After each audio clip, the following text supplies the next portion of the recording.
Coast is a graveyard for ships. For 3.5 centuries, the craggy rocks have claimed more than their fair share of men and boats. British, French, American, and ships flying a dozen other flags lie in Davy Jones's locker, drawn to their end by a lee shore with few points of shelter.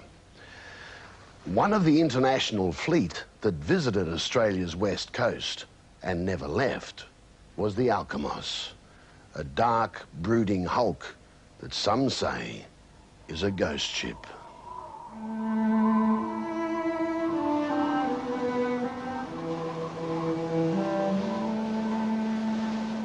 A rusting, burnt-out hulk, etched against the evening sky. Once proud, the steamer Alkimos lies deserted off the Western Australian coast. But there are many who believe that on board there lurks an evil presence. They say the Alkimos is a ghost ship, a haunted ship that has brought nothing but terror and tragedy to those who've dared venture onto it. I have always described it as being an evil ship. Definitely an evil ship.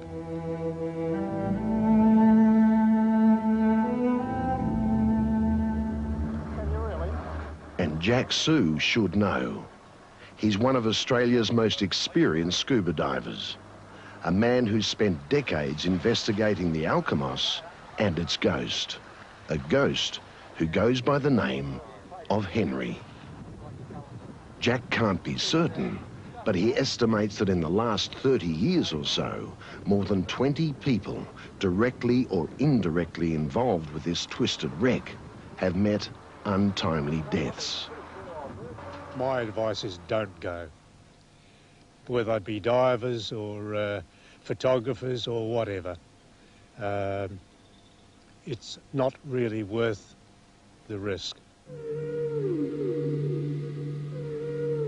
For almost 4 centuries, this stretch of water off Western Australia has been a graveyard for ships and their crews. From the galleons of days gone by to the giant oil tankers of today.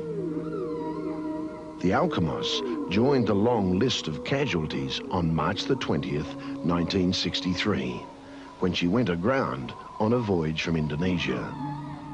From that day on, there's been calamity after calamity.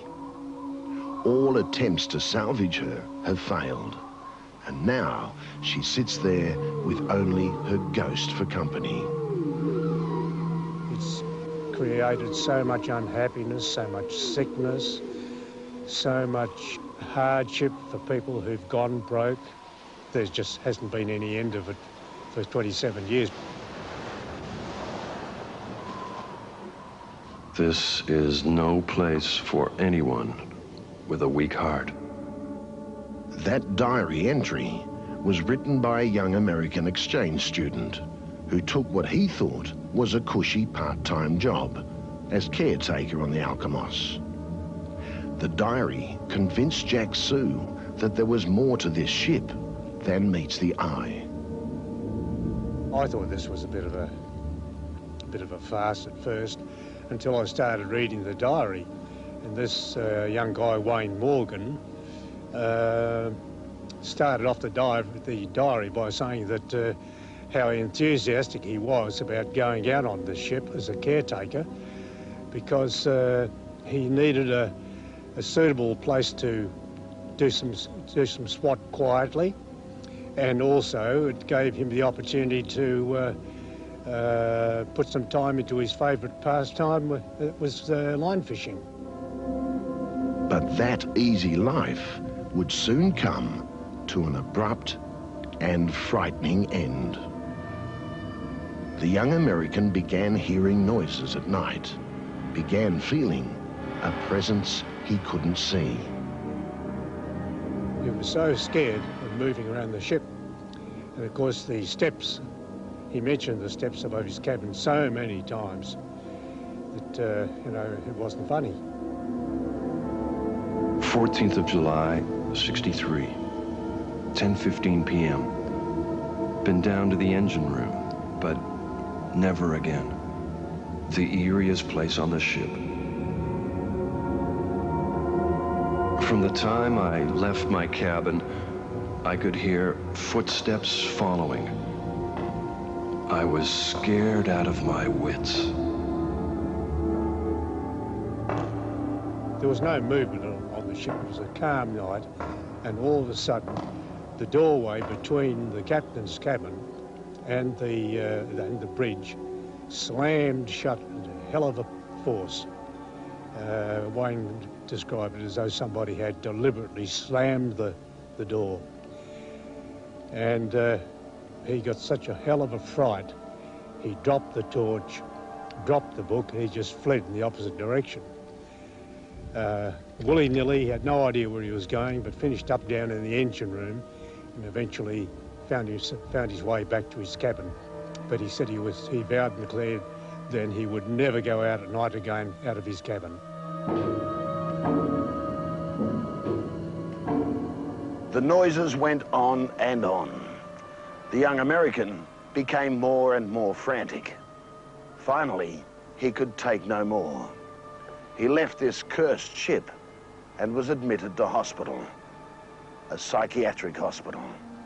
Henry the Ghost had claimed his first caretaker. After studying the diary, Jack Sue knew he had to see and hear what was going on for himself. He joined up with sound recordist Graham Greenwood, and one night, against their better judgment, they tried to record the noises that had driven the American to the brink of madness. When we eliminated things like the sea and noises like that, there were almost yells and screams. And that particular night, the sea was like a mill pond, so it wasn't the sea. I wasn't a superstitious man, but when I heard the tape the next day, I was very, very glad to get off that Alkimos. I just don't want to go back on it again. Graham Greenwood's fears of the Alkimos linger to this day. Fears that are shared by his mate, Jack Sue. While I was lying there, I suddenly heard somebody, a sort of a moan coming from the bunk behind me. A sound like somebody rolling over in their sleep, sort of, and I pricked my ears up. I thought I must have been hearing things.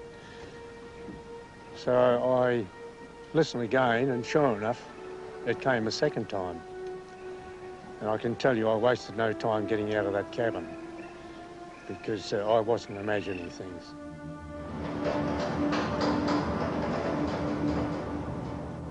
For a time, the owners of the Alkimos employed Filipino watchmen, but they didn't last long. Again, the footsteps echoed through the night. Doors opened and closed of their own accord. Tools and equipment simply disappeared. After that, there was a young married couple who took up the challenge. She was pregnant, and heartbreaking tragedy was just around the corner. Perhaps it was Henry. Perhaps it was just a coincidence. But one night during a gale, the woman suffered a bad fall on board. The beginning of yet another disastrous episode on the Alkimos. For hours, she lay there injured, in agony, with the baby due at any moment. On shore, the rescue operation was underway. A rescue that couldn't come too soon. They eventually had to get four-wheel drives along to the beach, ambulance, police officers, and other emergency crews, and they finally used a rocket to fire a line across from the beach and rig up a line along which they brought the woman off in a bosun's chair. She was then taken to hospital, of course, but she miscarried, and a premature dead baby was the result. They left the wreck shortly after.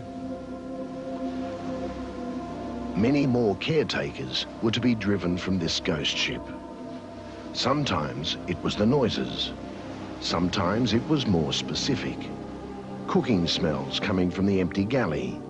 The galley where there was no sign of food, and the stove was cold as ice. For more than 30 years, there's been speculation on what or who this ghost called Henry might be. A medium felt there'd been a murder on board. The dead had returned to haunt the living. At one stage, a priest was called in to exorcise the ghost. Unfortunately for him, he decided to do some fishing from the Alkimos deck before he tackled Henry. The sinker came straight back to him as though someone had picked it, caught it at the other end and hurled it back, and it hit him right in the middle of the forehead.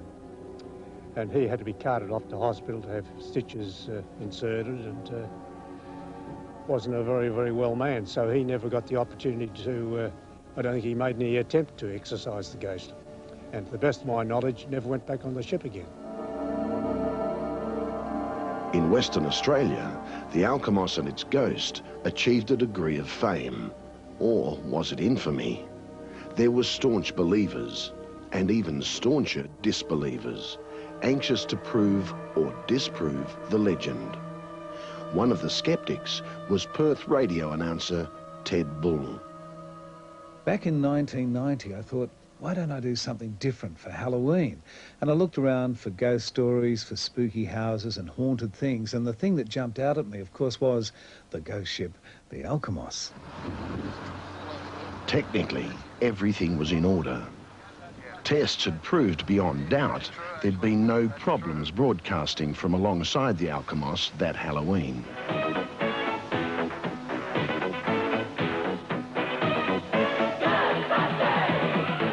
Maybe Ted Bull's jokey theme music was tempting fate, tempting Henry. But as you'll hear from an actual tape of the show, things started to go wrong. Things the technicians back on shore could not explain. I think it's amazing. Several times when we've mentioned Henry this morning, we've been cut off. And then when we actually swung around the boat, I thought, oh, we might lose a program because of technical reasons. It was explained to me, no, that couldn't happen. And it did. As we went around the Alkimos. And it wasn't like we'd go off and stay off. It was intermittent. It would go off and then come back on. And as I said, every time we mentioned Henry the Ghost, that would happen. It's almost 4 years since that abandoned broadcast. And now the Alkimos is disintegrating and deserted. We've all seen that the ship is just about ready to collapse. I think it'll be lucky to see another winter out. It's all perforated right along the waterline now, and once that goes, the rest of it will just drop. And for those who've survived the Alkimos and the ghostly watchman who walks her decks, that day cannot come quickly enough. The sooner the battered steamer goes to her watery grave, the better.